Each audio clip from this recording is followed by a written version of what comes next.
Hello, hello, and welcome to another exciting episode of Skeptics and Seekers Sunday Sermon. Is this a short? No, but it is a special, and that's why we have a special guest, Brian Y. How you doing? David, I'm doing great, but you talked me into this being a short. Now I feel like I've got some second guessing to do. Yeah, like I always tell Clint, you just wanted to believe that lie. You should have known. I say this all the time, and so honestly, um, fool you 35 times, shame on you. So, It's as George Costanza also said, it's not a lie if you truly believe it. oh, George. Um, Christian Post. Let's just get into this. All right. I am obviously not at work today. I should be at work today. Everybody knows what went down. I've got to get my wheelchair fixed. I'm on my last wheelchair, my backup wheelchair.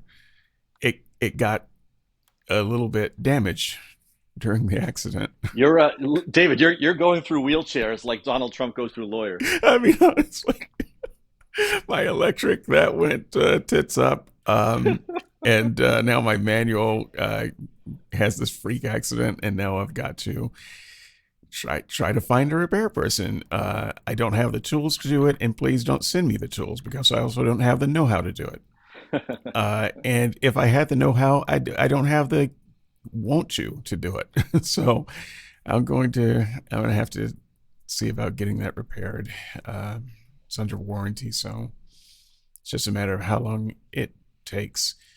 How am I doing, you say? I am doing shitty. So with that Yeah, in mind, that should make for a really, really good show.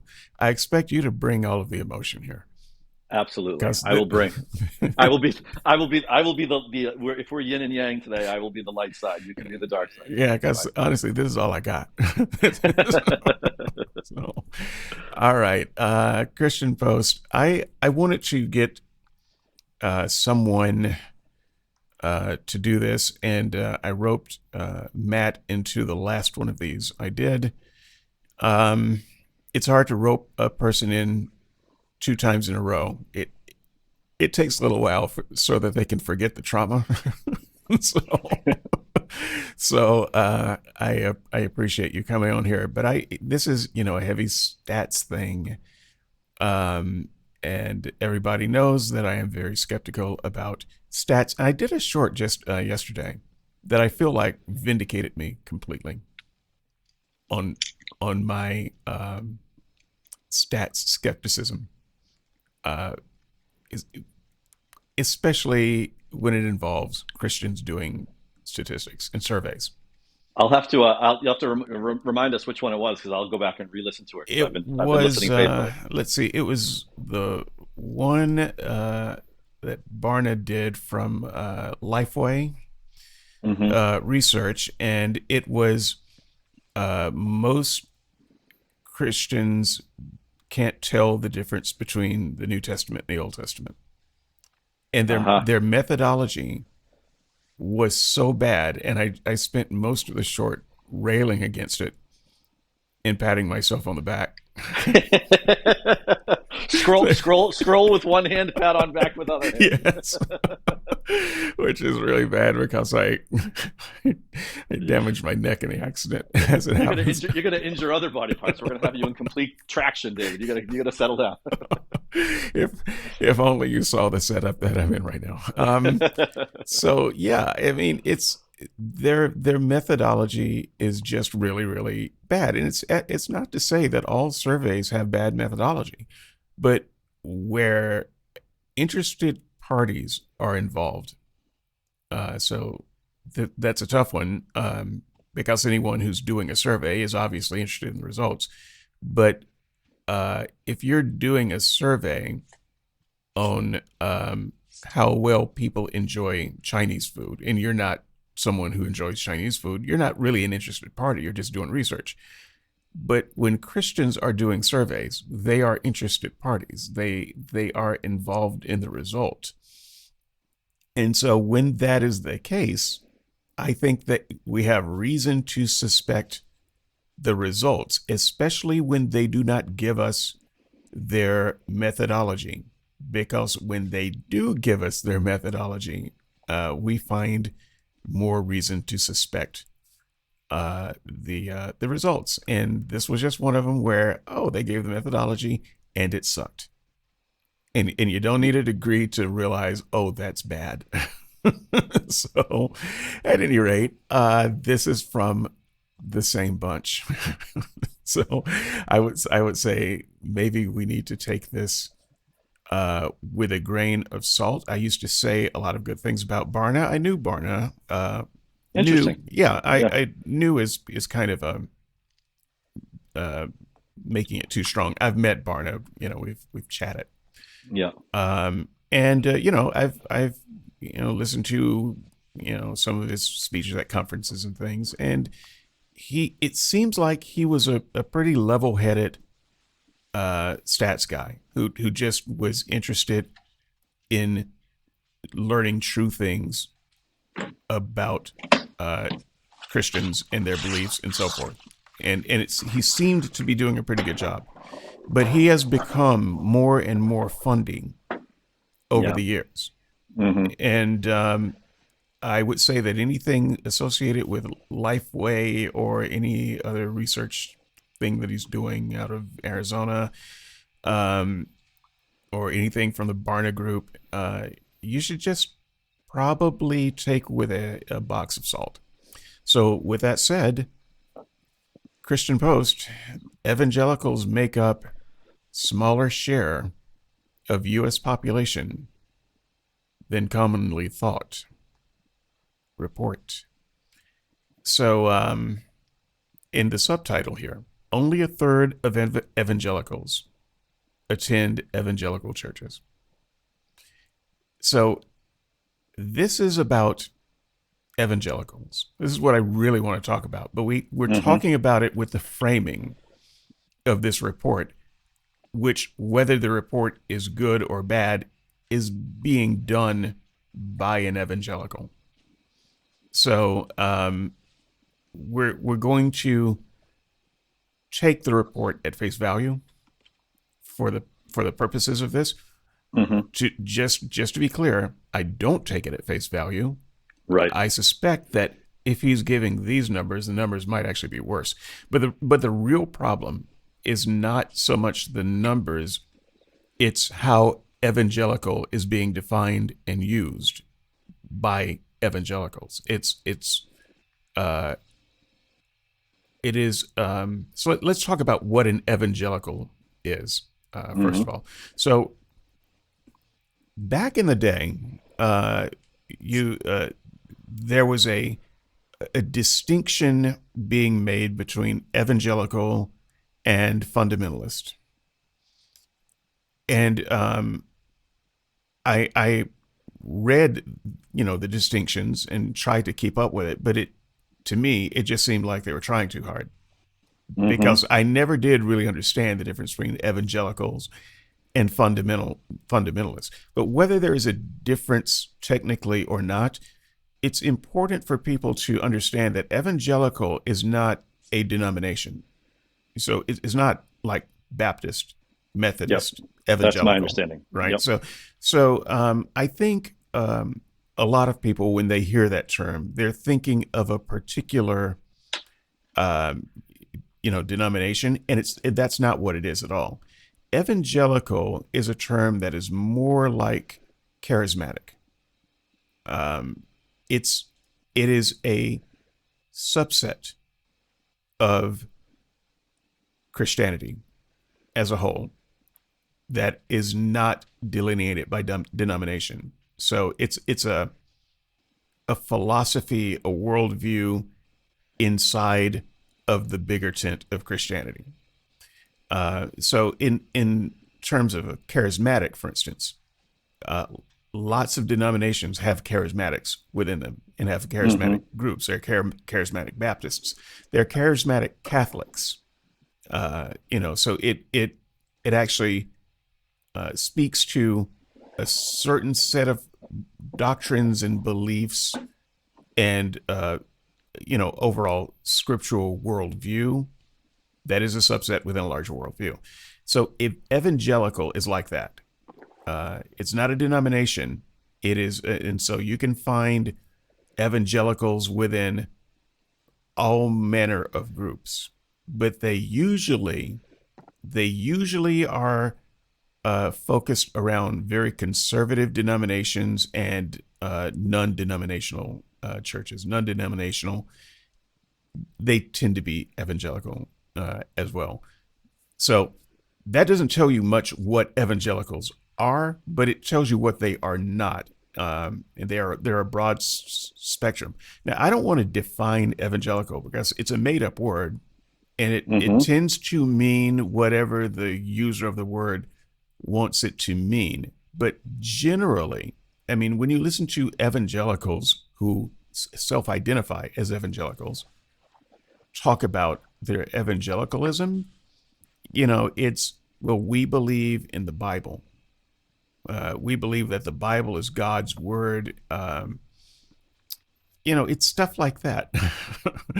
um, it's stuff where you could say, all right, but isn't that true of like 99% of all Christians? Hmm. So even when you listen to evangelicals describing themselves, you get the sense that it's dog whistling something.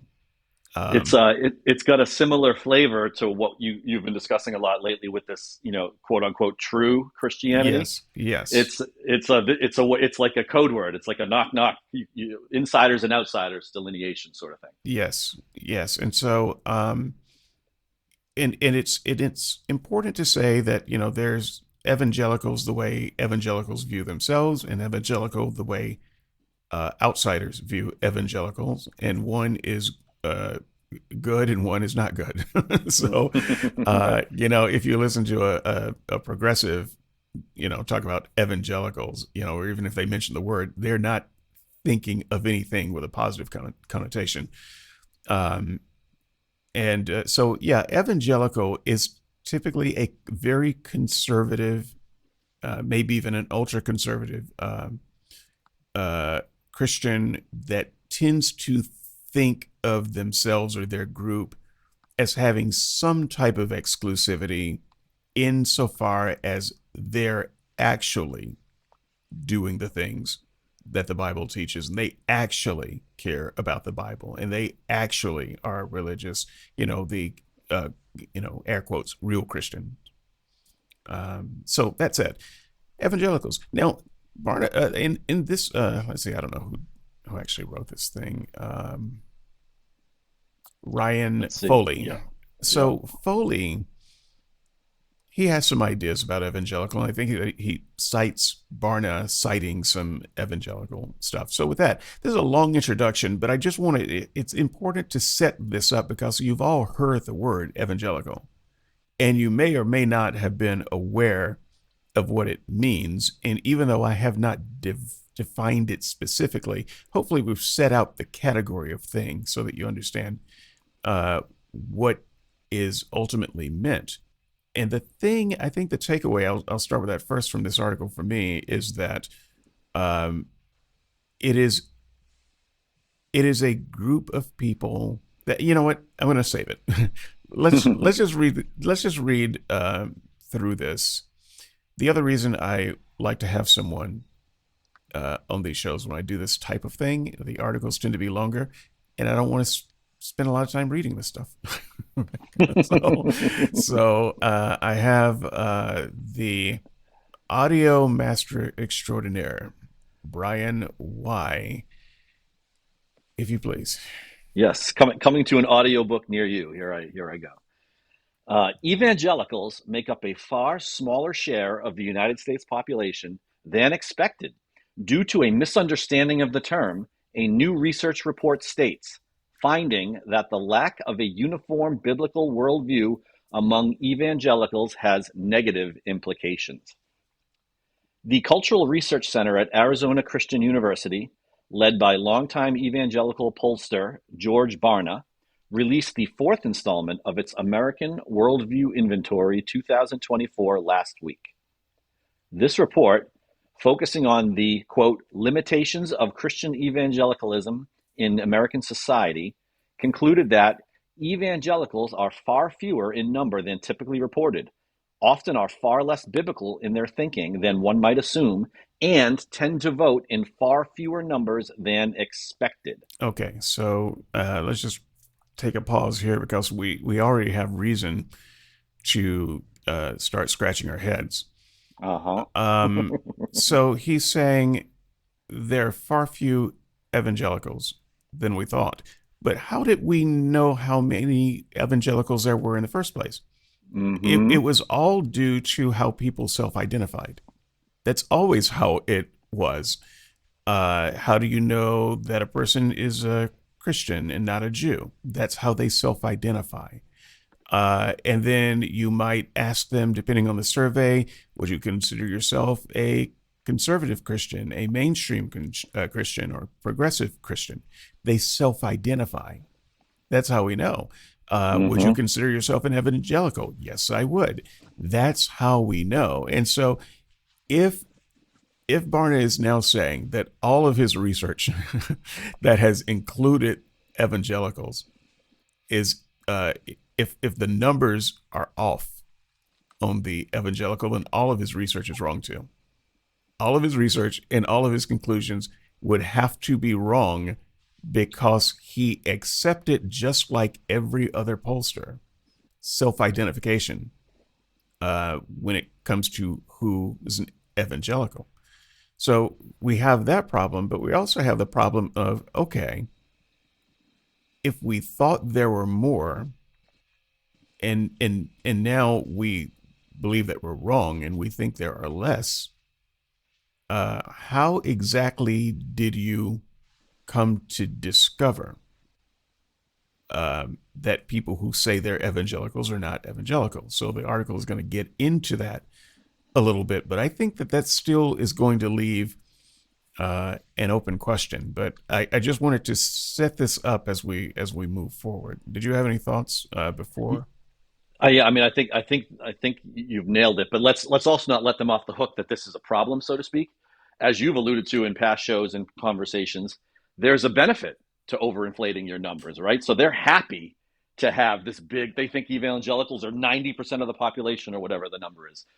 They like that when they're trying to, have influence, get political things moving, try to say how atheism or what have you are these fringe, very small sliver groups. So they're happy to take on the big numbers when it suits their purpose. But now that we're getting into who's a true evangelical, that's when the devil gets into the details. Right.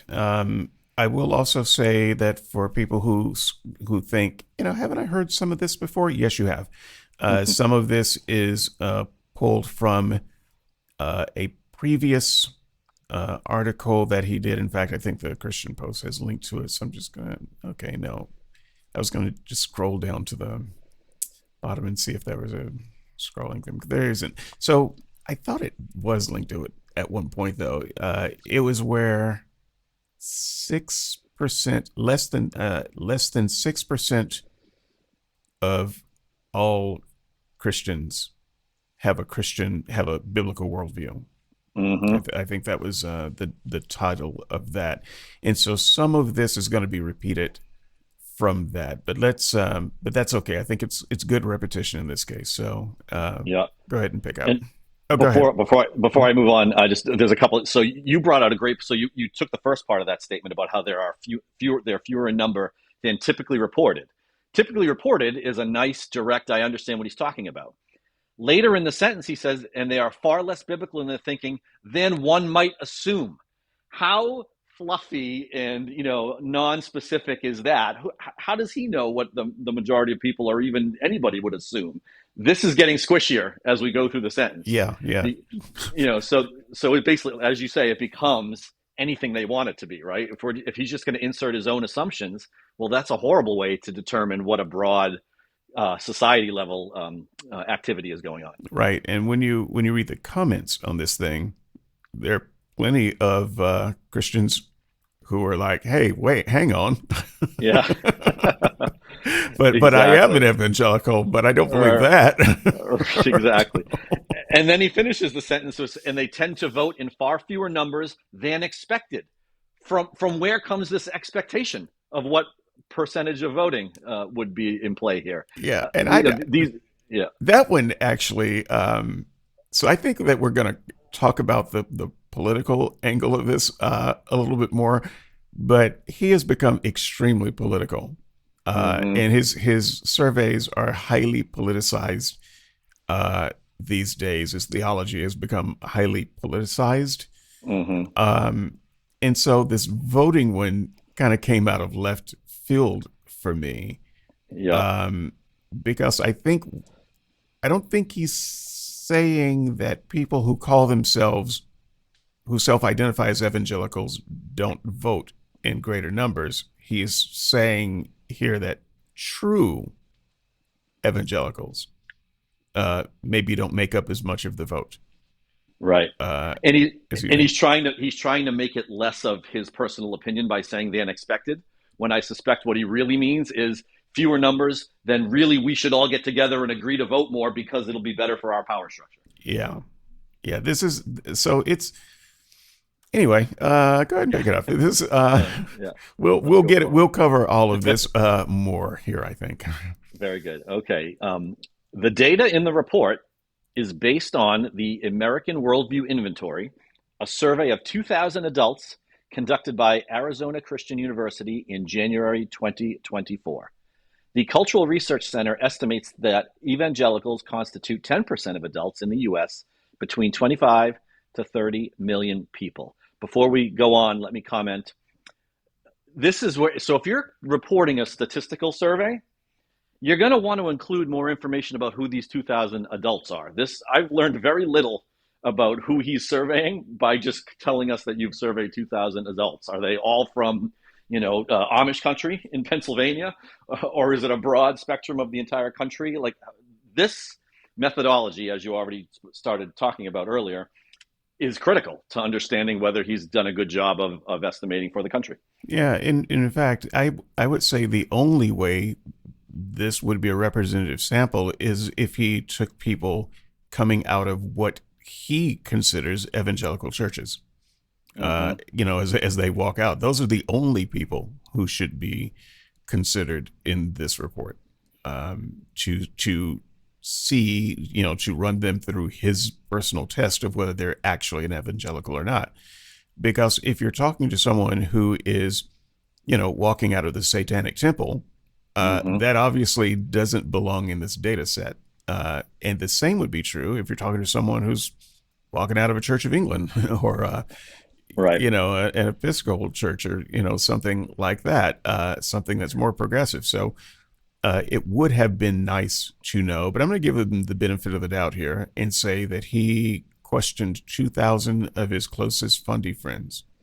Now, actually, just to make sure we're clear for the audience, in this paragraph, though, he's saying that they surveyed 2,000 adults.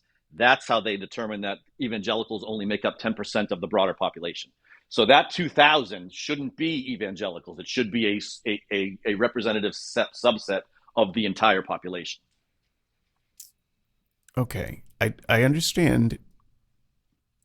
So let me just put a question mark here. I don't know that I'm going to Okay. come back to it, but you see, I did read the other article Yeah. again when I got ready to do this one, and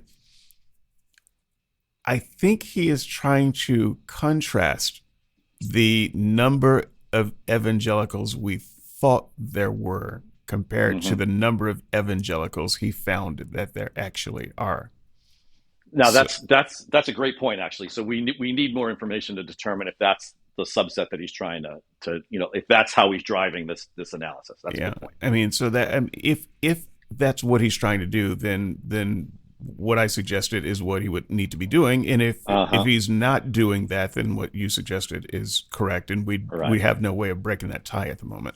Right. And if he's trying to get at the true quote unquote evangelicals, he better not be just taking them from one church or one location. You're going to have to get a broad subset of the entire purported evangelicals before you can get to who the true percentage are. Right. Um, You know what? I'm going to foolishly try to read a paragraph. Go for it. All right. All right. So I'm going to blow this up a bit. Um, Sorry for those of you who are watching. No one's really watching this, though. I mean, we're just reading an article, or they're That's not right. really watching this. Uh, the report uses the National Association of Evangelicals definition of evangelicals as, so I'm just going to interrupt Mm-hmm. myself and say this is another one of these question marks that I have. National Association of Evangelicals. Now, is that the only evangelical group out there? Are there other associations of evangelicals that might have been considered? Because once again, evangelical is not a denomination, so he's Mm-hmm. not asking some denominational structure. Uh, this is a club. Uh, Essentially, this is a worldview with a club attached to it. And so Mm-hmm. the National Association of Evangelicals, I'm not entirely sure uh, what that would mean or what evangelicals would be in that group versus evangelicals that would be represented by another group. Mm-hmm. So, maybe take this with a grain of salt if you're thinking, oh, well, this is the official evangelical handbook. It's not. There's no such thing. So, Right. uh, And this becomes important because, as you know, we've actually been going back and forth a lot on the boards and on your recent shows, about definitions and are there right and wrong definitions. And I come down on that there aren't, unless you're talking about something that's an objective fact about reality that other people could corroborate, right? Like there's a definition for what a certain species of shark is. It has certain morphological features and genetic markers and what have you. I can't call an elephant a shark because it violates that. However, if you and I wanted to have a conversation that included elephants under sharks, we could do that for the purpose of that conversation. The trouble becomes is, are you going to take that conversation and then try to equivocate and upgrade it to talking about what other people would actually consider objectively sharks? And that's where you get into trouble. right. Okay. I said that I'd back up my recordings, and I never did hit the record on the backup, so I'm going to hit it right here. So if the audio suddenly changes at this point, people, it's because I switched to a backup. Ooh. So um, don't worry about it. I'm on drugs. National. I'm sorry. The report uses the National Association of Evangelicals definition of evangelical as people who recognize their sinful life, rely on Jesus Christ for their redemption, and receive practical life guidance and wisdom from the Bible in their quest to live under the lordship of Jesus, and ties data from the American Worldview Inventory. Okay, never mind that last bit. These markers of evangelical, do you see anything in there that is unique to evangelicals? Because No, no, I do no, I not. don't. That right there would actually be a great definition for Christian. Yep. Just Christian, not true Christian, not really, really devoted Christian, not extant. That is as upper level as it comes. Yep. I I mean, think for a definition.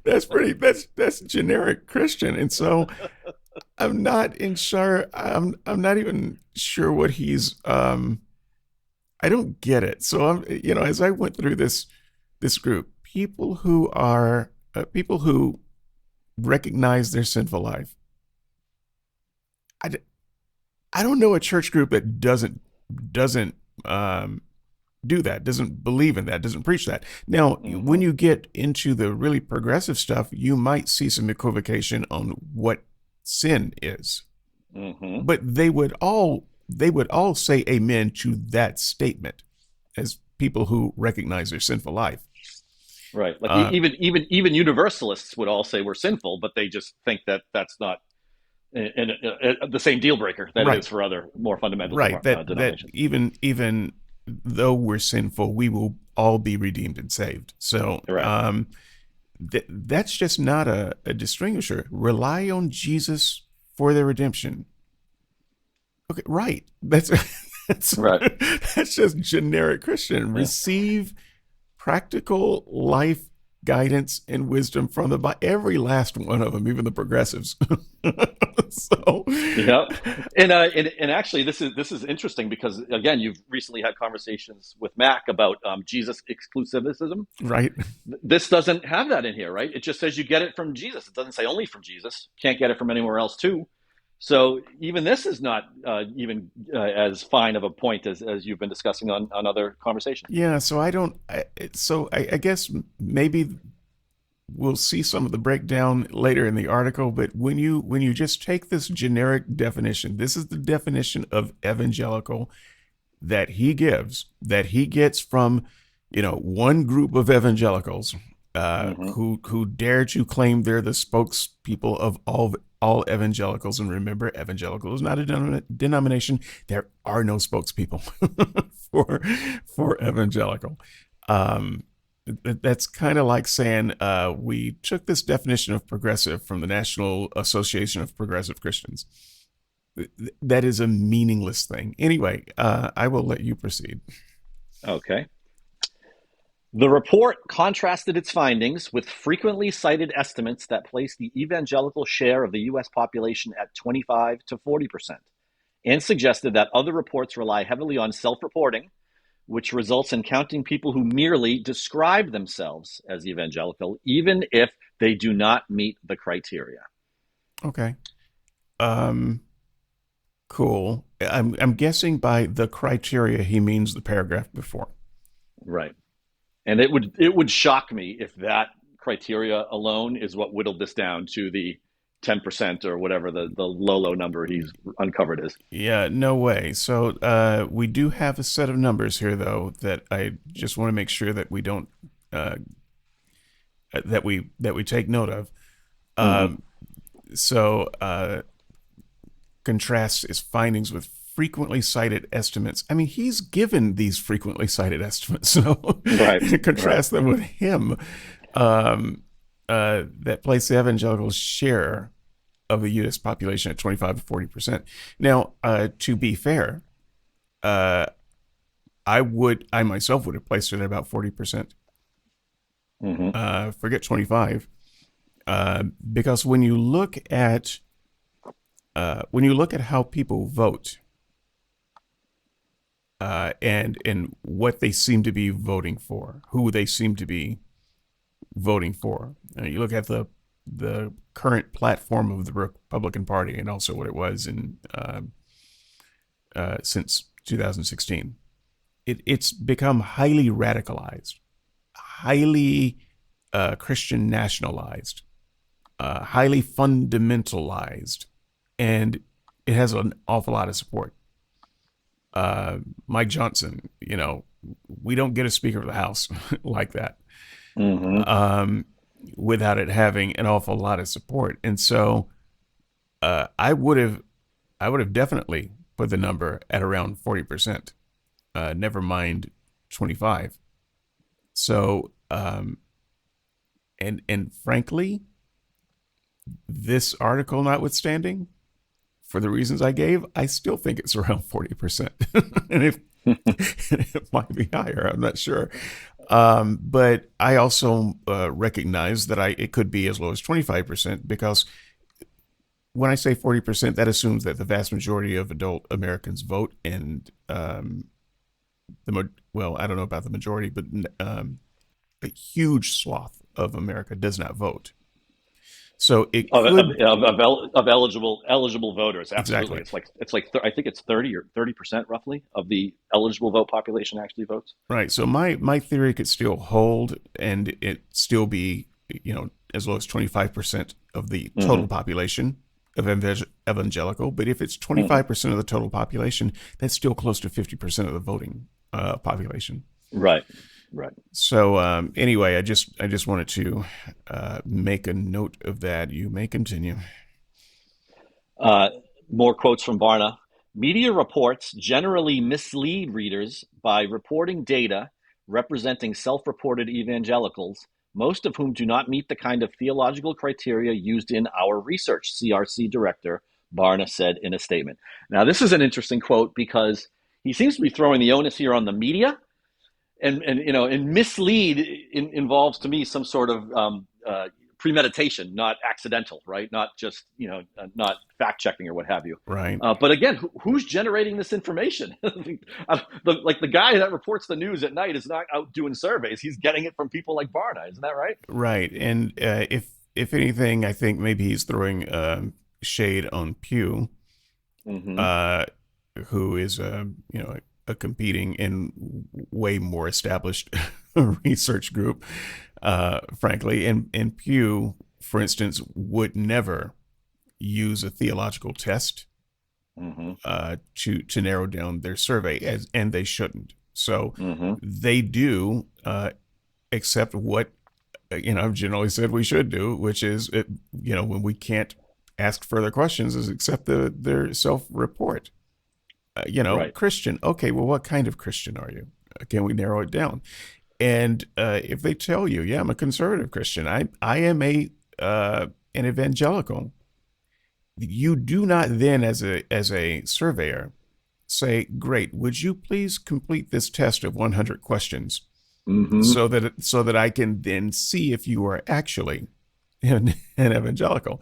So that is, you are at that point making a leap uh, that I think um, is beyond the scope of a surveyor. Right. And as long as you're not, again, equivocating, as long as consistently throughout your reporting you're making sure you're describing the group that you're surveying as self-reported Christians, then you're fine.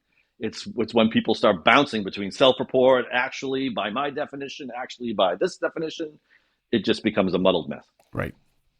All right. I'm going to take this paragraph because it's super short. Barna said uh, they may also report on people who attend what the individual considers to be an evangelical church. And so remember that subheading. Mm-hmm. Some percentage of people um, do not attend, some percentage of evangelicals do not actually attend evangelical churches. And like I said, evangelical is not a denomination. This is very important. There Mm-hmm. there's no really external factor. If you are new to a city and you're looking for a church and you are an evangelical church, there is no symbol that evangelicals put on their churches that say, yeah, this is an evangelical church. And so Barna is making judgments about Mm-hmm. what evangelical is. So just bear that in mind, and you may take it from here, sir. Okay. The research, however, points out that most of the people who qualify theologically as evangelicals do not attend what might be deemed an evangelical church, he added. The report focused specifically on the views of theological evangelicals. He's now introduced here this is me speaking, a new adjective, theological evangelicals. So again, he's already cutting the brick with a qualifier. So if he's going to jump between theological versus the upper level, we're in trouble still. So continuing. Mm-hmm. The Cultural Research Center noted that there is a near unanimous agreement among evangelicals that, quote, God is the all knowing, all powerful, just, and perfect creator of the universe who still rules the world today. And that group is 97%. And, quote, is the basis of all truth, unquote, 96% for that group. More than 90% of evangelicals also believe that, quote, the purpose of life is to fully know, love, and serve God with all your heart, soul, mind, and strength. 92% for that group. And that God created the universe. 97% for that group. Right. So, having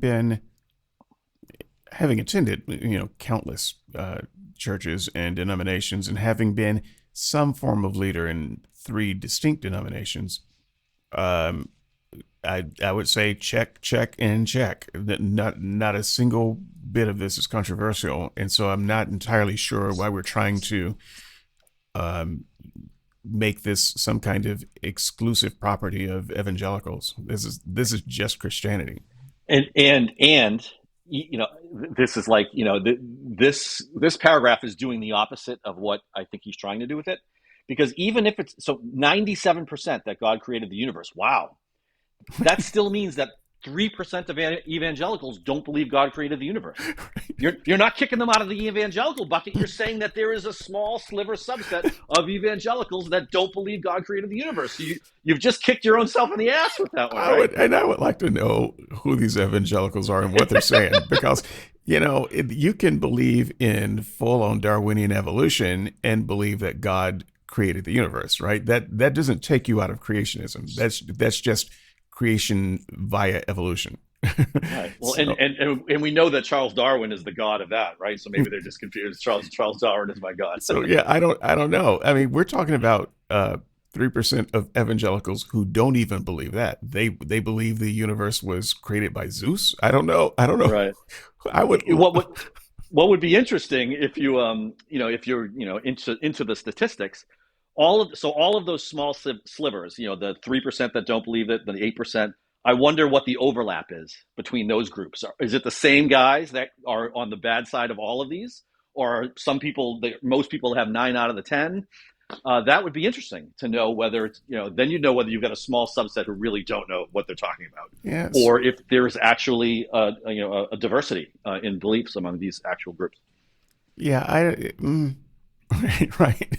So, um, I just got to tell you, I don't believe these statistics because I think if he had more insight on Yeah, what these people actually believed, he would have said so.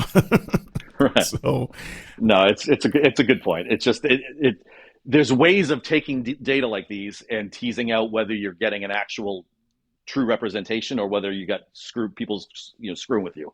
The guys answering the survey are just there to mess around. yeah, that's right. So, I'm going to let you take this one too, because this is another Yeah, paragraph full of numbers. excellent. Belief in Satan, Jesus Christ as an important guide in life, and the idea that all humans are born into sin and can only escape the consequences of sin through Jesus Christ. All of those precepts are also shared by more than 90% of evangelicals. Okay, let me just stop you right there. No, that's Yeah, not the end of the paragraph, but yeah, this one shifted me up a little bit because it starts with belief in Satan. yeah.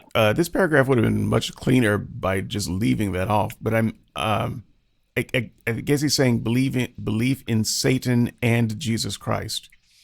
Uh, Yeah. so Sorry, go ahead. you have to believe in Satan as an actual person and spirit acting in the world as defined by whom? Because Right. there are lots of views of Satan. Yeah. So This is this is a this is a pretty poorly written sentence. I interpret it as these are three distinct beliefs that also cross the 90% threshold for being shared by even. So belief in Satan, period. I believe that Satan exists, okay. is one belief. Jesus Christ as important guide, period. That's another one that's also above 90%. And then the idea that all humans are born into sin, that's another separate. It's not those things in collaboration or overlap. It's those are three other specific beliefs that are above the 90% number. So I know from my the kind of the group I was born into, a lot of them didn't believe in original sin. They didn't believe in that formulation. Now they believe that all Mm-hmm. sin uh, in comes short of the glory of God, and one of the things that they would say is, "In Adam we die." That's a scriptural reference. Not in Mm-hmm. Adam we are born dead, Mm-hmm. but that we ultimately die because of Adam. And so there are plenty of groups. Well, I shouldn't say plenty. There are groups that do not believe in the traditional, as Catholics would state it, the formation of original sin, but they Mm-hmm. still believe that all have or will sin. That if you can sin, you will sin. That you're not going to live a perfect life. Right.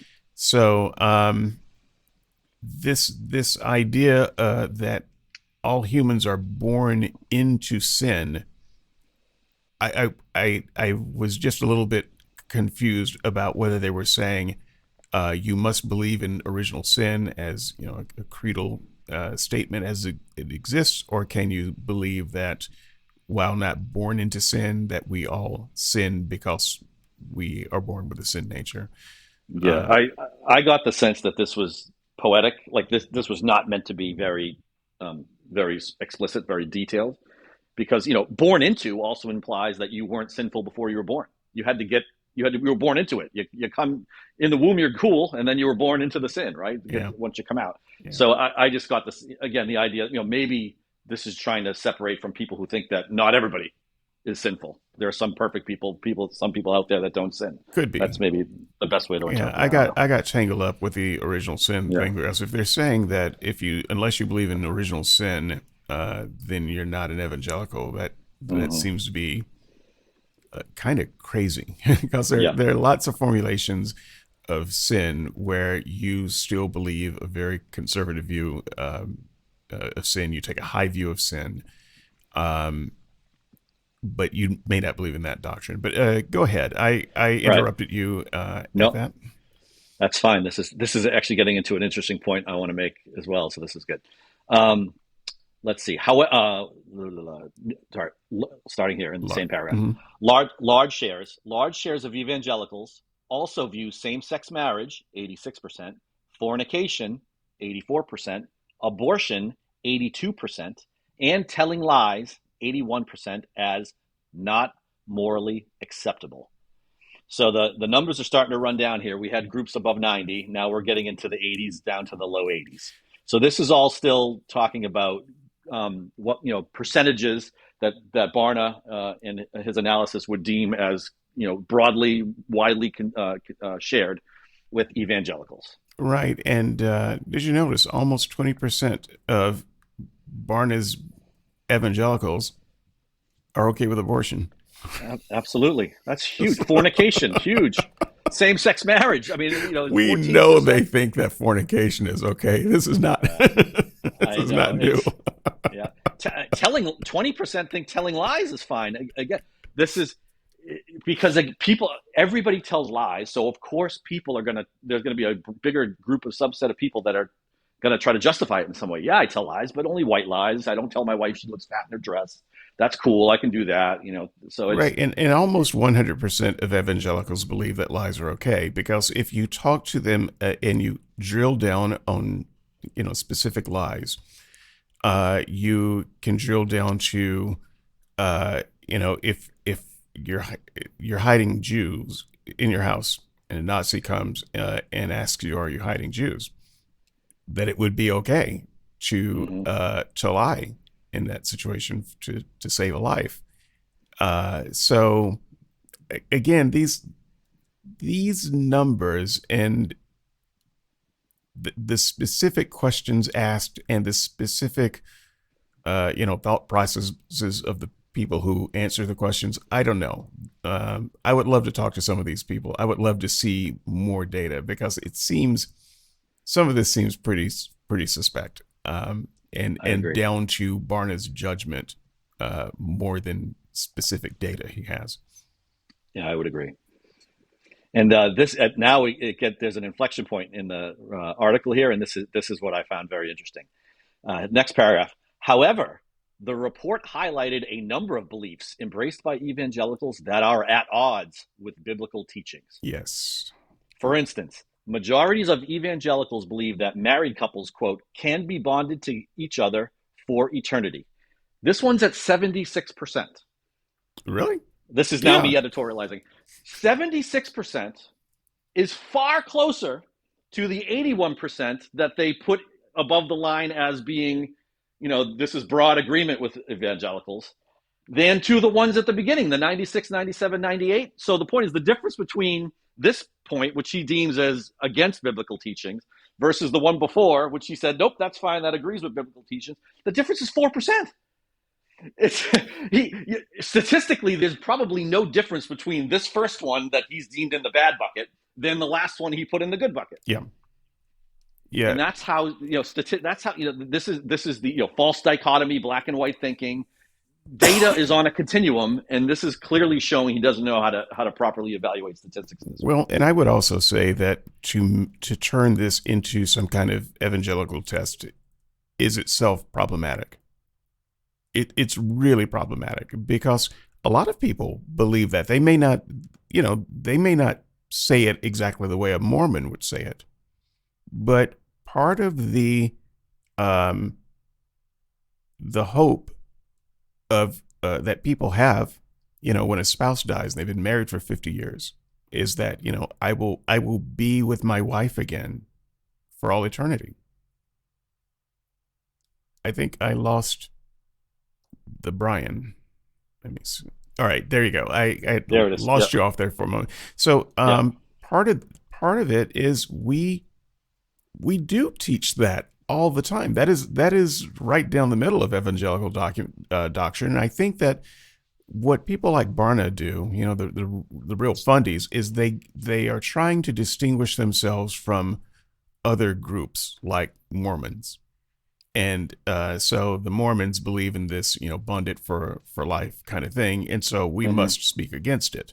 Except we teach it in so many ways that you are in fact going to be reunited with your lost spouse Hmm. forever. Now we may use a different formula when we say it, but it amounts to the same thing, that you are bonded here on earth, and you are bonded in that you will be able to renew those bonds again. Now, not everyone believes that. Some people would say, well, in heaven we'll just be good friends, you know.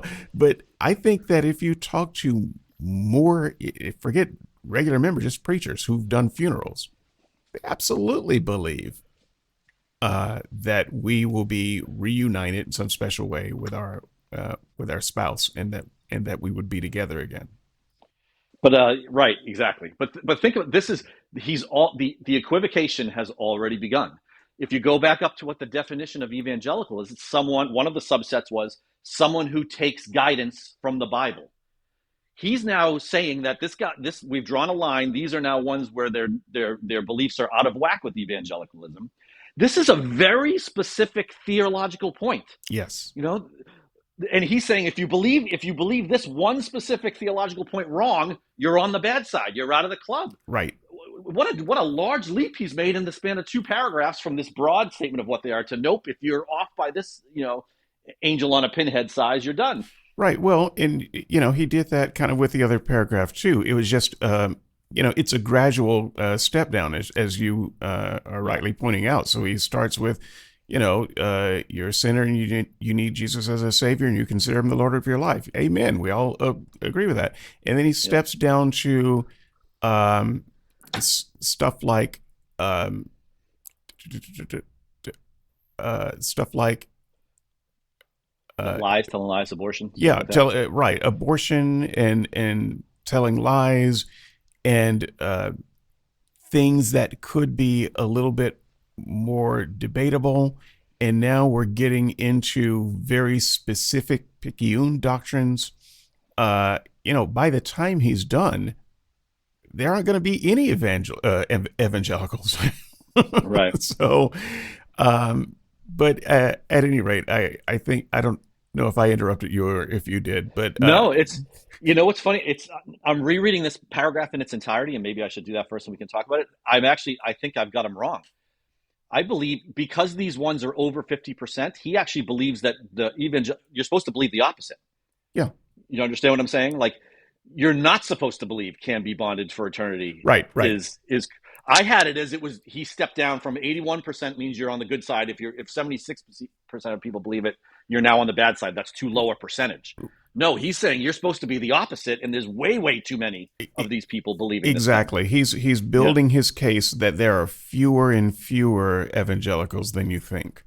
And right. he's adding all of these issues on top of it to say, uh, you see, as we go on and we add these Yeah, issues, there are fewer real evangelicals. So go ahead and take that from the beginning. I yeah. promise not to interrupt. No. This is a good point. So majorities of evangelicals believe that married couples can be bonded to each other for eternity. 76%. It is always in your best interest to follow your natural instincts. 71%. Treatment with kindness and respect should not be automatic, but earned, 65%. Humans are supposed to live in harmony with animals, plants, and nature, as opposed to dominating them, 54%. And people are basically good, 54%. Right. So I cannot I I I cannot remain silent Yeah, because all of these are things that he considered bad. right. Right. You're not a real evangelical. You're using some other worldview, and Exactly. one or two of these things, I can see how that wouldn't fit, exactly theologically. But Right. I just want to highlight the things that are bad in his worldview Yeah. that you shouldn't follow your natural instincts. That Um, that one just strikes me as ludicrous because I'm not evangelical and I would agree. I would agree with him. I wouldn't call this a guarantee. I wouldn't lock that in. You're not always supposed to follow your Yeah, natural you're instincts. not You should. always, but you're Yeah. going to in many situations because your natural instincts have been honed for Right. survival, right? Right. So, No, I'm not discounting that we have them, and they're honed over an evolutionary history, right? But right. if your natural instinct is to distrust another race, I would say no, don't go with that. Actually, spend some time in the universe and try to get that dialed back a little bit. Absolutely, but I think what he is really saying is you never follow your natural instincts because your No, instincts are right, not a any kind of guide at all for, you should always uh, you know, inquire of God what you should do hmm in a given situation right, because your natural human instincts are evil. Um, treatment with kindness and respect should not be automatic but earned. I actually agree that that's a bad thing. I think that we should treat everybody with kindness and respect right, until they prove themselves right, that they shouldn't be. right. So I'm gonna give them that one. But humans are supposed to live in harmony with animals, plants, and nature. That's a As bad opposed thing, to dominating right? them. Make sure you dominate the animals. I mean, Oh what? my god. This Uh, even got some uptake in the comments. I mean, what? yeah. So, a real evangelical uh, is not interested in harmony with nature and being a good steward of nature. A real evangelical is someone who strip mines that forest because we I was gonna can. say, forgive me. I'm gonna get off the call for a minute. I'm gonna go out in my yard and I'm gonna go medieval on the rose bushes. I'm gonna show them who's boss. this is this is why this form of Christianity is becoming more marginalized because when you say something like this, to the average person Yeah, who's not 80, yeah. they're like, what? They'll go back to looking at their phone. They're like, all right, I'm ignoring you. What? Going back to my TikTok. And the idea that people are basically good. This one again, I find so the real push here is that people are basically evil. That's the evangelical, Right. slash Christian view of humanity because we're sinners. The heart of man is deceitful and desperately wicked. Who can know it? hmm Um, and I find that to be a pretty toxic way uh, to interact with people. In fact, it's really hard if you go back to that 65% when treatment with kindness and respect should not be automatic but earned would make sense if people are basically evil, Yeah. right? If they're right about people being basically evil, then you should be very slow to uh, give out things like respect, hmm and trust because they're just evil. It's like giving Right. respect to Satan.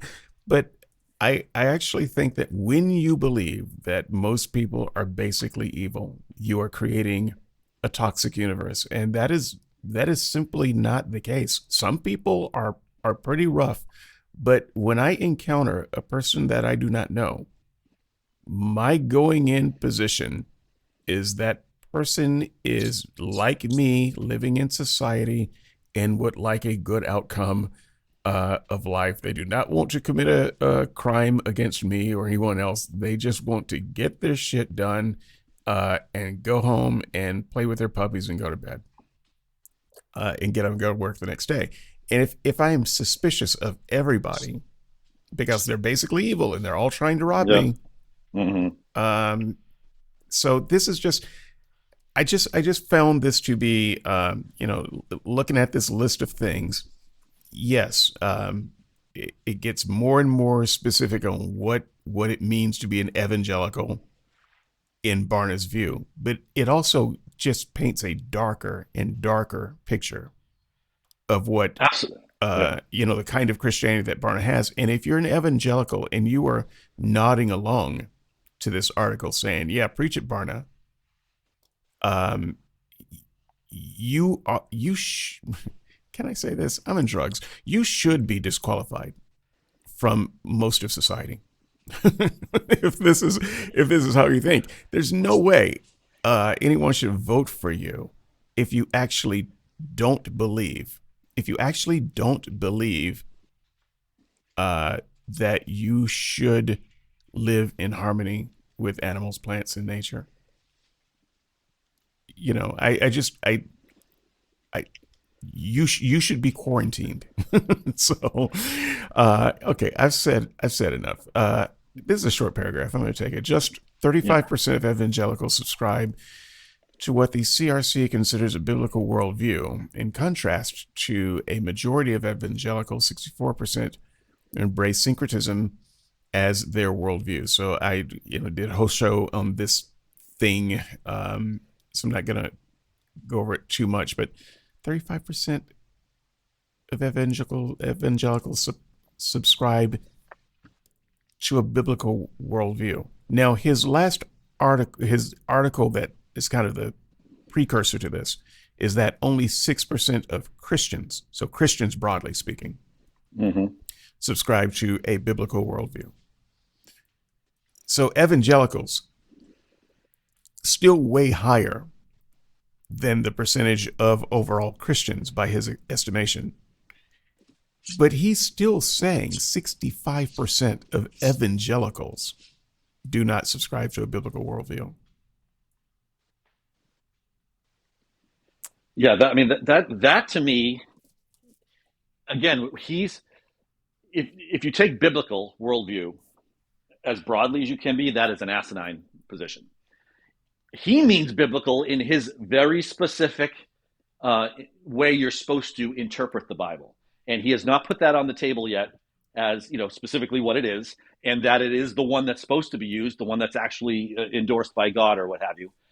So now again, he's mixing in his personal idiosyncratic feelings into what's supposed to be a data-driven scientific project. I'm going to let you take the next few paragraphs, and I am going to stop talking for a while and stop gesticulating because I am really making myself way more sore. This is not physical therapy. Don't do that. Please don't do that. Okay, I'll read, and this is germane to what we just talked about. The report defines syncretism as a worldview that combines core beliefs and behaviors from a variety of well-defined worldviews, such as Marxism, secular humanism, Eastern mysticism, and postmodernism, into an individualized, customized blend. I would argue that every single human being does that, even if they think they're not doing it. Yes, right. Um, Absolutely. So once again, this draws from an earlier short from earlier this year with Mm-hmm. 6% of Christians things, because that's where most of this comes from. But it just highlights a thing that I said earlier. This is a kind of a reactionary thing to that group over there believes something bad, and so we have to draw hard distinctions from that group over there. If we're real Christians, then we can't be Mm-hmm. anything like that group. But it's a thing that I have accused Mac Attack of doing on the board, whether he's guilty of it or not. Um, Almost irrelevant because he seems guilty to me, and so I've said it in good faith, Right. and I'm happy to be wrong about it. But it feels like sometimes Mac Attack refuses to agree with something that I know he believes in because an atheist said it. Right. And so you've got to you can't just agree with it. You've got to draw distinctions between, Yeah. what you believe and what the atheist just said, even if they amount to the same Yeah. thing. For instance, Jeffrey Dahmer says, "Brush your teeth after eating." No, no. No, can't do it. But listen, now, granted, what Dahmer was eating is not what I'm eating, so Right. maybe there is a distinction here to be made. But the point is brushing your teeth after eating is good, no matter whether Adolf Hitler says it or the devil himself says it. Right. Oh Hannibal my! Lecter says, "Brush your teeth." Real person, by the way. We've been learning that he's a real person from recent political events. So, I mean, Oh I my! just, syncretism is not a bad thing. Let me No. just, because it just means you are taking the best things from lots of places, Right. and that's fine. But you see, what the evangelical would say is, if you take love your neighbor from a satanic cult, then you have done something wrong, because the only place you should be getting love your neighbor is from Jesus. Right. It, So it you it shows that what they really care about is not like, I would argue, the human project is to have the best intentions, have create execute the best actions, try to be the best person you can be in the society and be a net positive. They care about fealty to one being. right. And it doesn't matter what you're doing under those two umbrellas, even if they're exactly the same thing. It's because it's for the wrong reason and not the ultimate worship, which is what they're demanding of us, right? Right. And you can probably find something good in all of these particular worldviews. I'm not going to go through Marxism to try to, find the best of Marxism. No. That's not where I look, Mm-hmm. in my inventory for, moral and just behavior. Right. Secular humanism, though, is has a lot of good things to say. I don't identify as a humanist, by the way, but I, Yeah. I recognize that secular humanism has a lot of good things to say. Absolutely. There's no reason why you shouldn't be able to draw some good things from secular humanism, in the same way that you should be able to draw some good things from the Old Testament. If you're an Absolutely. atheist, the idea of gleaning.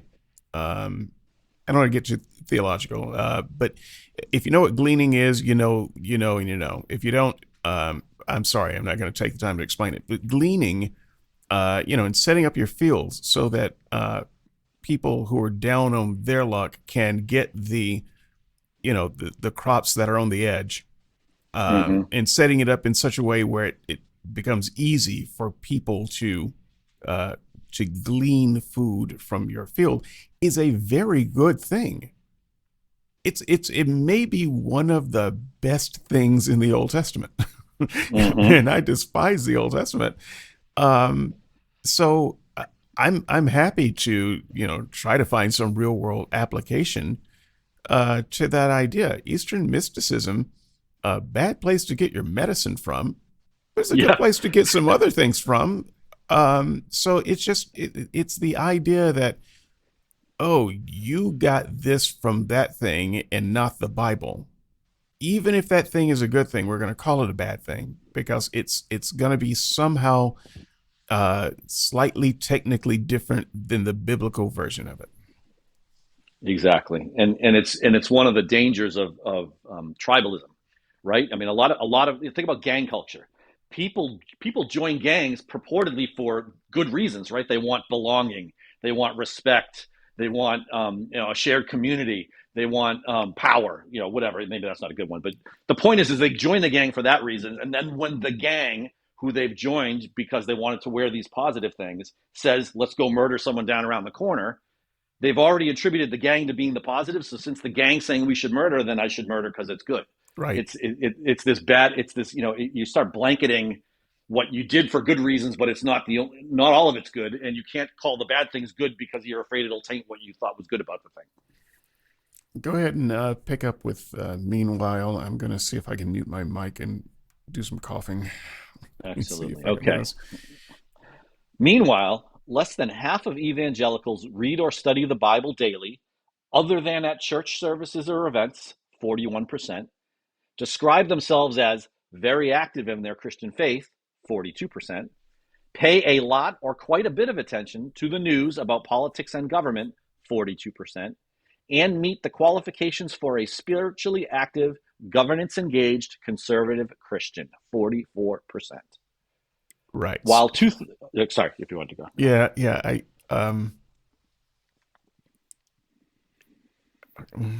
Okay, go ahead and do the next Yeah. paragraph too, and I I'll think we lump could my comments there.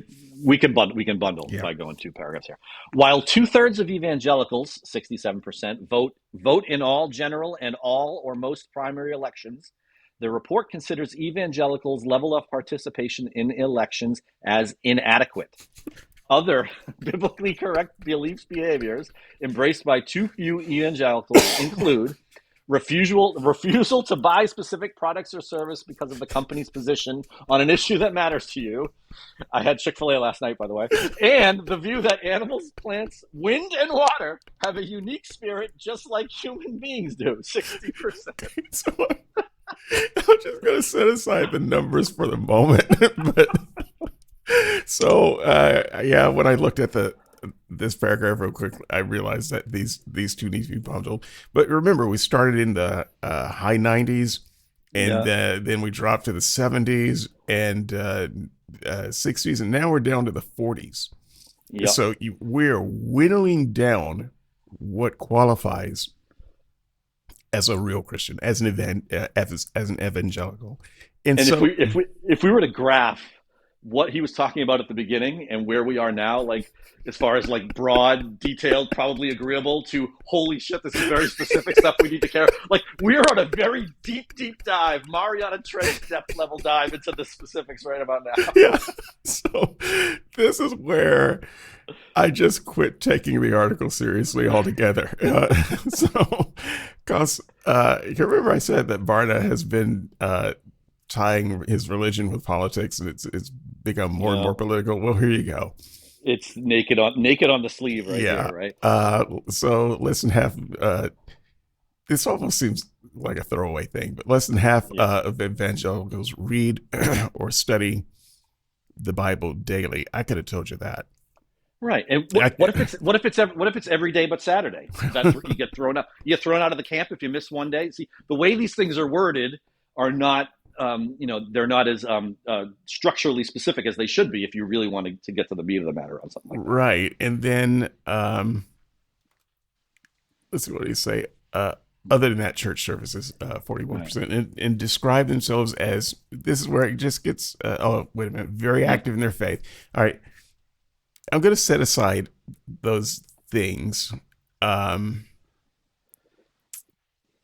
a lot of attention, or quite a bit of attention, to news about politics and government, 42%. Yeah. So now we're less than half. We were working the 40s with all this anyway.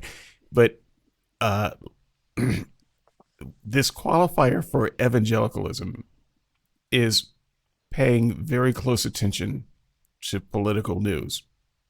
When did that become an identifier for Christianity?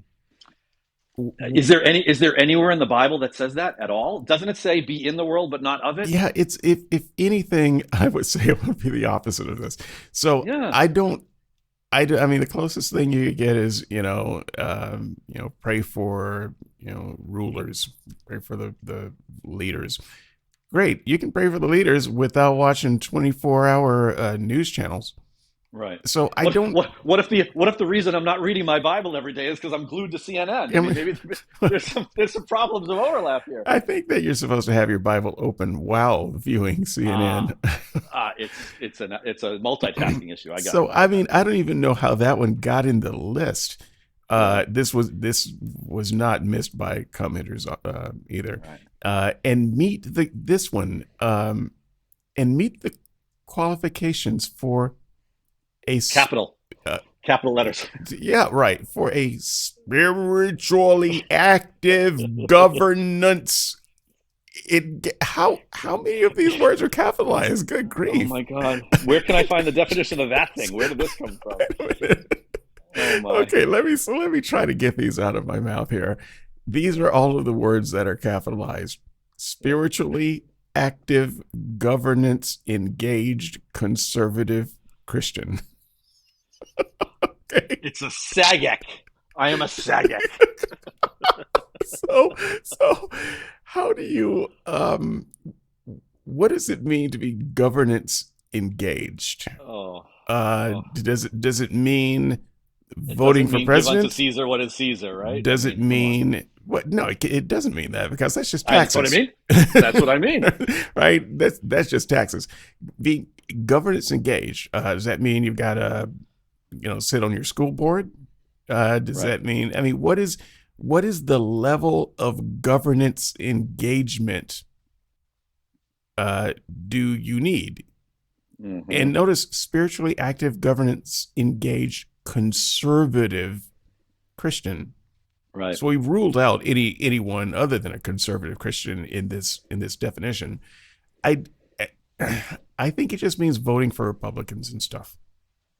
Yep. I I I think all of these giant capital letter words it's just a dog whistle for you're not voting for enough Republicans. Right. Uh, Exactly right.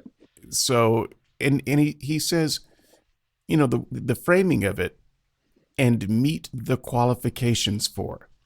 Well, Hmm. sir, would you please tell us what the qualifications are for this and what orifice you pull them out of? Hmm. Exactly right. Exactly right. So I just I found that for me, any attempt to take this seriously, this is where it completely unraveled for me. Yeah, and he states it in the next, in the second paragraph that was read. Um, I'm sorry. No, no, Did I no. get ahead of myself? Go ahead because that was So where I was going next. so two thirds of evangelicals vote in all general and all or most primaries. So 67% is a pretty engaged number. Right, But the report considers this level of participation inadequate. right. What is Oh, the the report does that, does it? what is What do it? you mean by the report? 'Cause I thought the report was an actual survey, like it was a scientific survey. No, no, no. This is his opinion based hobby horse, is what this is. And what would he consider adequate? I mean, Right? Like, that's a what are pretty we? high. That's higher than the number of people who read the Bible. And he didn't have anything to say about that. But here he's like 70%, and that's not enough. Exactly. So, Some of these people are dominating animals and plants. You're throwing out the baby with the bathwater here, Barna. but in primaries, let me just say, yeah, I voted for general elections. I've sat out in some general elections. I've never voted in primaries. Hmm. A lot of people don't vote in primaries, Right. but Primaries somehow, are historically very, very, they're not well attended. They really, the numbers are strikingly low who votes right. in primaries. And so I'm look. Part of voting in primaries is being in states where the primaries matter. Yep. Be, Exactly correct. Yep. because whereas all states I think hold primaries, they just don't matter in most of them, and so there are really only a handful of states where the primaries kind of make the difference in Right. who's going to be running. So that said, somehow it's become a Christian duty. Um, part of the qualifications for being an evangelical is you're voting in all the primaries. And I'm like at this point, actual evangelicals should be they should have stopped reading at this point. Hmm. So this is why I say the number of evangelicals by the time he's done, the number of real evangelicals, he's going to preach this thing down to zero if he hasn't Right. already. Um, so but this whole this whole political thing, this is kind of where it all shows up, and Hmm. it just kind of makes the rest of it a joke. But that said, there are three fairly short paragraphs, and so I'm going to take those, and thus feel like I am participating. Right. The report. I'm going to blow this up a bit too. Let's see. All right. The report attributed the failure of evangelical. Yeah, remember this. The report. I'm going to read these three paragraphs, damn it. I'm not You going to gotta stop. come on, serious voice. This is why you shouldn't let me read. The report attributed the failure of evangelicals to embrace a biblical worldview as a major reason behind the decadence of American society and the demise of the United States. It, it also I'm biting found my tongue. that most theologically defined evangelicals do not even attend what are considered to be evangelical churches. Barna expressed concern about the influence of unbiblical, or at a minimum, non evangelical perspectives taught to evangelicals in non evangelical churches that alter the theological beliefs and lifestyle choices of evangelicals. Okay, I can't go any further. Let me So let me cap it off, and then we can discuss. Statistics included in the report demonstrated that just 35% of those who meet the definition of an evangelical attend evangelical churches, while 21% go to independent or non-denominational churches, 15 attend mainline churches, 14% frequent Pentecostal churches, and significantly smaller shares attend Catholic 3% and traditionally black churches 2%. okay, so I'm gonna deal with the last paragraph last. Mm-hmm. um, all right. So the failure of evangelicals to embrace biblical worldviews, um, that's the majority reason behind the decadence of American society. So America's going to hell because evangelicals haven't been evangelical enough. That's right, You're not, including not voting in their primaries. not voting in the primaries that don't And matter. not beating up on hedgehogs. I mean, there's a bunch of things you got to do here. I mean, so you are not funding hard enough, you know.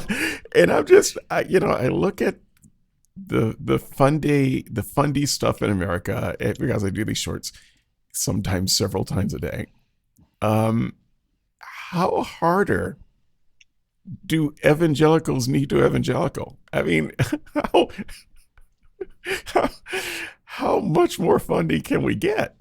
I Uh, know, and well, I mean, think about they, they support Donald. I can't tell you how many. I mean, I am related to and have friends of many fundamentalist Christians, and they support Donald Trump because they think it's a binary choice, and they think he's close, like he's a Republican. Look what he did with abortion. So I'm just gonna, I'll hold my nose to all the clearly unchristian, unJesus, unpositive society stuff because I think this is the one I'm supposed to be picking. That's what God wants for me. I mean, just what a tortured and just completely ineffective way to handle politics. so the decadence of America's society and the demise of the United States had, uh, I Exaggerate will much, just what I say thought. that we are not going down a good path, but we're not dead yet. Yeah. So because And I'm not sure going back to the Handmaid's Tale era is how we're going to turn this bad boy around. the way to save America, to make America great again, is to become even more hardcore funding. And Yeah, I just don't. Even evangelicals should be scratching their head at that. I, yeah, I mean, what more can we do? 2/3 of them are voting in general elections and primaries. right. That's got to be the highest percentage of any uh, special group, any Yeah, demographic uh, voting. That's up there with senior citizens. right. That's a huge demographic. And it's like that's not good enough. And think about this. How does he know that the 1/3 that's not voting are going to vote the way that he thinks they should? maybe there's more that aren't voting that would tip this away from the way he thinks this is going to biblically go. There's this phrase that he's got into the this second to third to last paragraph. The that most theologically defined evangelicals. Mm-hmm. Um, Theologically defined evangelicals. We have just spent most of this article defining evangelical as things that have nothing to do with theology. Right, and then it drops this out of the sky with no support, no citation, no nothing. Right. So I would like to know what theologically defined evangelical is. What is that? Even if Mm-hmm. we take something like reading your Bible every day, well, how often are you supposed to read your Bible before you can be an evangelical? If Right. you read your Bible 5 minutes after you get up every morning, is that really better than reading your Bible 1 hour once a week? Exactly, and there's a quality and quantity continuum here too, right? Does it have to be frequency, or do you have to do it meditatively, do it correctly, or you're just skimming it like you told me? Reading my Bible while I'm watching CNN, it could be that the fewer times but more meditative times, it's a better net result. Right. And so I don't, he does not make an attempt to define theologically defined evangelicals. Mm-hmm. I don't know what that means. And if we just take all of the stuff that he has in this article, most of it is not theological in the least bit. Mm-hmm. So it's just really baffling uh, to me. Let me get your take before I tackle the last paragraph, because there's only one piece of the last paragraph I care about. Right.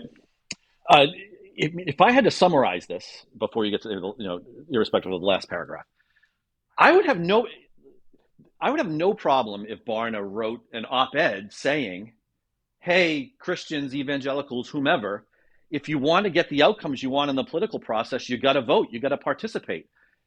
Like that's a message that I can. Yeah, sure, I think that's fine. Good message. I would encourage other groups to be taking up that mantle as well. What he's trying to do is cloak it in a religious study that's purportedly scientific as a way of shaming people that don't believe the things he wants them to believe, and trying to get them under his umbrella to do what he wants them to do, vote the way he wants them to vote. And that to me gets a little slimy. It gets surreptitious, and I think he's really lost a lot of credibility if he's trying to cloak this as objective research when it's very clearly it's propaganda is what it is. Yeah, he is, and he has. And I think that is a actually a good summary of this article. I think that this article is really all about um, trying to manipulate election outcomes, Mm-hmm. uh, and telling people who are evangelicals, you're not doing your duty, and your real duty, in this penultimate paragraph, is to vote Mm-hmm. for Trump. That's your real duty, and to vote for Yep. other Republicans. And all of this other stuff is the reason we're not voting for enough Republicans, and don't have a full on theocracy yet, and can't quite get the Bible in classrooms yet, is because Mm-hmm. you're not going to evangelical churches, and you're not Mm-hmm. you're not evangelical enough. But if you were, then we would be able to push these issues through. Mm-hmm. So that really, to me, feels like the overall. But so I said only one thing in this paragraph. There may be two things. So statistics include the report demonstrates 33% who meet the definition of an evangelical. Um, First of all, how does he know what percentage of people meet the definition of evangelical? Right. Given all that he's said to define it. Um, but okay, they don't only some small percentage. Only 35% of those who meet that definition attend an evangelical church. Well, like I said, evangelical is not a denomination. So how do Mm-hmm. you know? What are you calling an evangelical church? What are you calling that? If you can't Hmm. say all Southern Baptist churches are evangelical churches, then what's the thing that makes a particular Southern Baptist church an evangelical church? Hmm. And if you are just dividing it up by denomination, then give me a list of the denominations that you think are evangelical churches and which ones aren't, because we have no way of following up on this statistic. Exactly. There's And as we've learned, all the statistics they're not 100%. So you're going to have churches like, so what's the word I'm looking for, the formula that gets you to even. So if you have 13 categories, you're going to be at least 70% in all of them. You can't be below 80 in five of them. Like, it literally just becomes, it's completely pulled out of thin air. There's no rigor to it at all. kind of feels like you've got to be a church that has 100% of this to be an evangelical church. But once again, Right. how do you identify that? If you're Yeah. someone who's looking for a church, how do you identify, oh, that's a real evangelical church and that one across the street is not? There's Hmm. simply no way to do it. And so I'm gonna read through these numbers again just to get to the last one, Yeah. to put this in context. While Hmm. 21% go to independent or non-denominational churches. Now, this is in contrast, as the way I read this anyway. This is in contrast to evangelical churches. So Hmm. 35% attend evangelical churches. So that those are the good churches. While Hmm. 21% go to independent and non-denominational churches, which seems to me that he is putting independent and non-denominational churches in the category of not evangelical. 15% attend mainline churches, as if that's a different category from evangelical churches. Hmm. 14% frequent uh, Pentecostal churches, as if those are not evangelical churches, which would be a great surprise to many of my friends who are Pentecostals, who consider themselves Hmm. evangelical. And Hmm. so we get down to Catholics. Of course, they're not evangelical. Screw those guys. Hmm. Um, and then black churches, 2%. Okay, so um, is he saying that black churches are not evangelical churches? Further question: is he saying that only 2% of people who attend black churches are evangelical? What exactly? What bigoted thing is he saying about black churches here? I want to Right. know uh, what bigoted thing to slam him for, and I'm Yeah, not entirely sure. as I interpret the statement, of the population of people that attend traditionally black churches, only 2% of them meet the definition of an evangelical. Right. So tell me, please, how is that not racist? What are we, I mean, how does that not just take the stereotype Right. and wear it as a wave it as a flag and wear it as a cloak? Um, yeah, evangelicals, white nationalists, Right. as shown by this guy's belief that only 2% of people who are evangelicals attend black churches. And, you know, I suspect in his formulation, those 2% of are actually white people. Because Right. there Right. is a certain number of white people that attend traditionally black churches. Absolutely. So, first of all, black churches not a place where you should be looking for evangelicals, and to the extent that there are any there, only 2%. How this is just neo-Nazism as far as I'm concerned. Right. Um, Let me weigh it. It is that way because he's clearly gotten into his opinion, this is the way I think things should be mode. If he was just saying, I did a survey, of 100 evangelicals, and there were 2 that went to traditionally black churches, that's a fact. That's an objective data point gleaned from his survey. He's talking about the evangelicals aren't in the right spots. They're not getting the right Right. teaching. And look at here, even this crowd here going to the traditionally black. What are you thinking going to that traditionally black church? You're not going to get the right teaching there. That's why this is offensive and rightfully should be treated that way. And that's why the United States is going to shit. Mm-hmm. Because these black churches are having too much influence on evangelicals.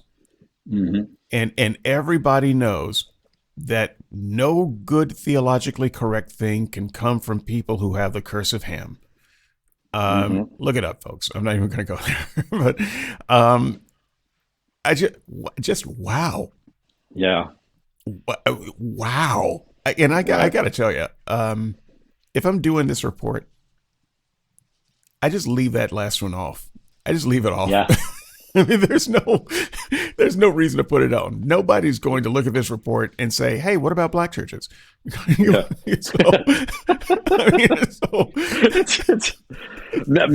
Maybe this Ryan Foley is on the side of the angels by pointing out this offensive thing. Maybe that was purposeful. Yeah, no.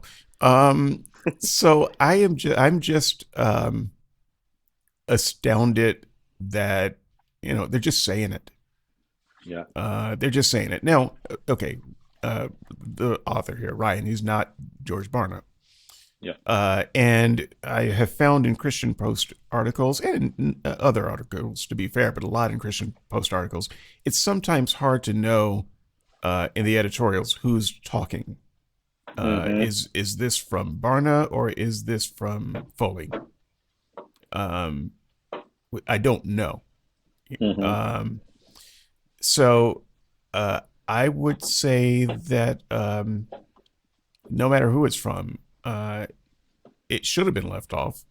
The fact that someone included it at all is someone who does not mind being identified with straight up racism. It's not a dog whistle, it's a bullhorn. Yes. That's my line, and you owe me a goddamn nickel. All right. I thought I was in a safe space to drop your lines. I thought I'm not doing this out on the street without your note. I'm doing it right in front of you.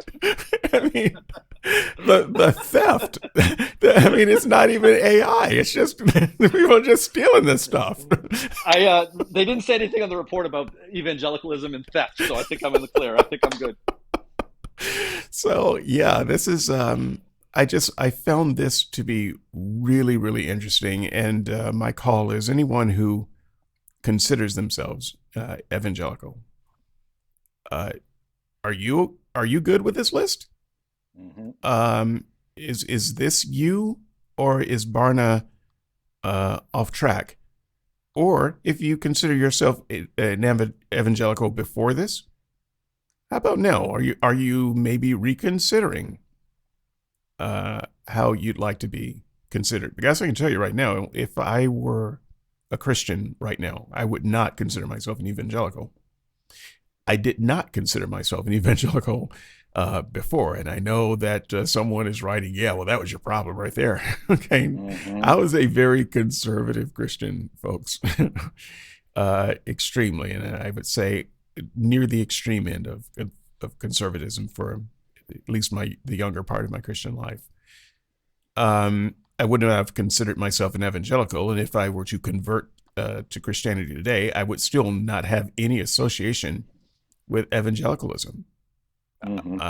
And I would also think that Ayan Hirsi Ali, if we could get her to speak, very clearly and plainly about what it is she believes, I don't think that she would be associated with evangelicalism. Mm-hmm. I don't know of a lot of people who mind saying that out loud, except for people who actually are bigots. Right. And so I'm astounded a little bit by this. I find the research to be very questionable. I find that, this feels like evangelicals are the branch of Christians most likely to just make shit up because this whole thing is just shit that's made up and pulled out of asses. Hmm. Um, and I feel icky. So evangelicalism, what is it to you? Um, what are your thoughts about evangelical folks? You know what to do. Skepticsandseekers.squarespace.com. Log in your Discuss account, discuss away. Send an email, skepticsandseekers at gmail.com. Until the next time, I will see you in the comments. And in the meantime, never being an evangelical, I am out.